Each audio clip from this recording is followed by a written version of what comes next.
God is my bestie. This is a word on the go, and I'm going to get right into it. I'll be reading Philippians chapter 4, verse 11 through 12. For I have learned to be content, whatever the circumstances. I have learned the secret of being content in any and every situation. And this is important because if you're not content in any and every situation, you're going to be miserable, and you don't want to be. You want to be as close to peace of mind and as possible. And like, I'm nostalgic, so the 90s was my favorite era. Like, nobody can tell me nothing about the 90s, but first of all, we're not going back to the 90s. We're moving on up like the Jeffersons. It's 2026. Second of all, I'm sure in the 90s, I had issues then. I wanted to get older. I wanted to be in another situation. I wanted this. I wanted that. And I wasn't quite able to appreciate what was right in front of me. People that were alive then. Just the beauty of the moment.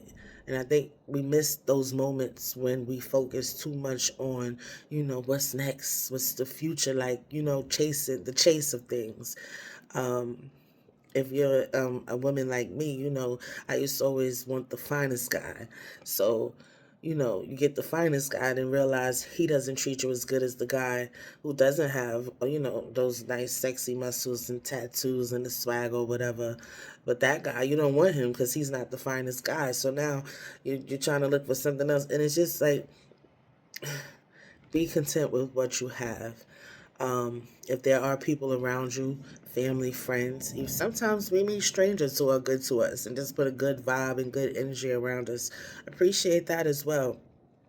And I'm sure 2026 may not have been a good year so far for a lot of us.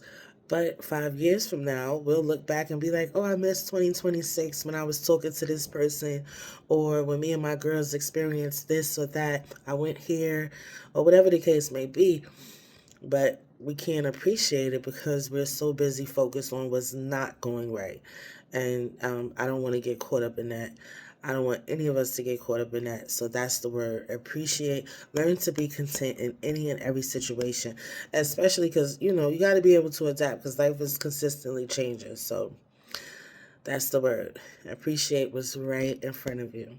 Thanks for tuning in to A Word on the Go. God is my bestie. Later.